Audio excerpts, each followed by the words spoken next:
ગીર સોમનાથ જિલ્લામાં 3 toll booth પર આજથી ટોલમાં ભાવ વધારો કરાયો, જેને લઈ વાહન ચાલકોમાં નારાજગી છે। ગીર સોમનાથ જિલ્લામાં 65 કિલોમીટરના અંતરમાં જ 3 ટોલ બૂથ છે, જેનો લોકો વિરોધ દર્શાવી રહ્યા છે। તેમને આશા હતી કે સરકાર એક ટોલ બૂથ બંધ કરશે, પરંતુ થયું ઉલટું। ટોલ બૂથ બંધ કરવાના બદલે ટોલના ભાવમાં વધારો કરાતા લોકો રોષે ભરાયા છે। 3 ટોલ બૂથમાં 10 રૂપિયાથી લઈને 60 રૂપિયા સુધીનો વધારો કરાયો। પહેલા કારનો 70 રૂપિયા ટોલ હતો, જેમાં 10 રૂપિયાનો વધારો કરી 80 રૂપિયા થયો।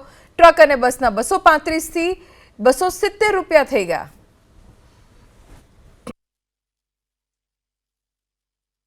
નેશનલ હાઈવે ઓથોરિટી દ્વારા ટોલ બૂથો પર ભાવ વધારો કરવામાં આવ્યો છે અને હવે હાઈવે અને ફોરટેક હાઈવે પરથી આપણે પસાર થવું હોય તો ટોલ વધુ ચૂકવવો પડશે। અહીંયા પર આજથી જ આ ભાવ વધારો છે તે અમલી કરવામાં આવ્યો છે।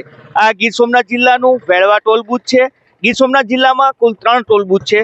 ભાવ વધારાની વાત કરવામાં આવે તો કારનો જે પહેલા ભાવ હતો તે 70 રૂપિયા હતો, પરંતુ તેમાં 10 રૂપિયાનો વધારો કરવામાં આવ્યો છે અને હવે કાર ચાલકોએ 80 રૂપિયા ચૂકવવા પડશે।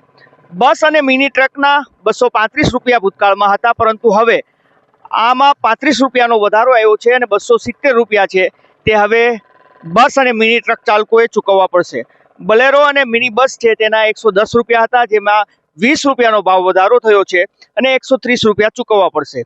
3XL વાહનોમાં પણ વધારો થયો છે। 255 રૂપિયા પહેલા હતા, પરંતુ આજથી 40 રૂપિયાનો ભાવ વધારો થયો છે અને હવે 295 રૂપિયા છે તે 3XL વાહનોએ ચૂકવવા પડશે।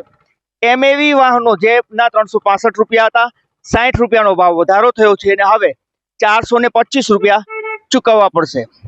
ઓવરસાઇઝ જે વાહનો હતા તેના 445 રૂપિયા હતા, પરંતુ તેમાં 60 રૂપિયાનો ભાવ વધારો થયો છે અને હવે આ ઓવરસાઇઝ વાહનોએ 515 રૂપિયા ચૂકવવા પડશે। તો આમ ટોલ બૂથો પર ભાવ વધારો કરવામાં આવ્યો છે। ગીર સોમનાથ જિલ્લામાં વેળવા, સુંદરપરા અને ડારી આમ 3 ટોલ બૂથો છે અને હવે અહીંયાથી પસાર થનાર વાહન ચાલકોએ ભાવ વધારોનો સામનો કરવો પડશે। દિલીપ મોરી, ABP અસ્મિતા, ગીર સોમનાથ। હાલમાં અત્યારે ટોલ નાકે ઉભો છું, ત્યાં 425 હતો અને અત્યારે 510 રૂપિયા ટોલ ટેક્સ કપાયેલો છે। આપણે 3 થી 4 આવે છે, ડારી આવે છે, પછી આપણે સુંદરપર આવે છે અને આ ત્રીજો ટોલ ટેક્સ 50-60 કિલોમીટરની રેન્જમાં। 3 ટોલ બૂથ છે સાહેબ, પણ અમારે તો રોજનો જવાનું હોય તો રોજના 10 રૂપિયા વધારો આવે તો રોજના તો કેટલા મહિનાના જ છે। આમ તો ગણીએ તો મારે જુનાગઢ, રાજકોટ સુધી જવાનું હોય, 3 ટોલ નાકા આવે તો 3 ટોલ નાકાના બધા ટોલ નાકામાં જ દેવાના રહી। ભાઈ ભાવ વધારાને તો લઈને તો એમ કહીએ સરકારને કે હવે ભાવ ઘટાડો, કે એકાદું ટોલ નાકું બંધ કરાવો, બીજું તો શું કહીએ સાહેબ। 60 કિલોમીટરની અંતરે હોવું જોઈએ, તો એમાં એકચ્યુઅલી 2 ટોલ બૂથ જો બંધ થાય તો 60 કિલોમીટરના અંતરે આવે। શું તો અમને એવું હતું કે ભાઈ ટોલ બૂથ ઘટી જશે, આ વખતે કેન્સલ થશે, એવું થયું નથી ને અમુકના ભાવ વધારો આવ્યો છે 10 રૂપિયા। તો નવસારીના બોરિયાવ ટોલ નાકા પર ટોલ ટેક્સમાં આજથી વધારો થયો। બોરિયાવમાં હજુ તો 4.5 મહિના પહેલા ટોલ ટેક્સ વધ્યો હતો।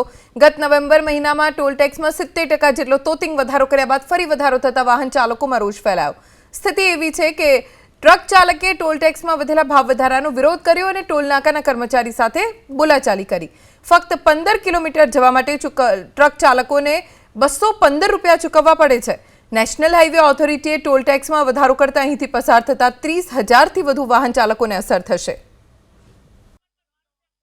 215 રૂપિયા જે લોકલના ટોલ નાકાના લે છે, ખોટું છે। અમને અમે ગંડેવાથી ચોર્યો અષ્ટગામ જવાનો, એ 7 કિલોમીટરમાં 215 રૂપિયા કોઈ પણ સામાન્ય વ્યક્તિને ના પોસાય। નીતિન ગડકરી સાહેબને આ કહેવાનું કે તમે ઓછા કરો, લોકલને તો આ ના ચાલે। અમે કાયમ જવા આવવાનું હોય, અમારે આખો દિવસમાં 5 ફેરા મારવાના, તો 5 ફેરાના 215 હિસાબે જો 1000 રૂપિયા અહીંયા ચૂકવવાના હોય તો અમને કઈ રીતે પોસાય? એટલે આ ટોલ નાકું સરાસર લૂંટ છે અને સરકારની લૂંટ કહેવાય તો ચાલે।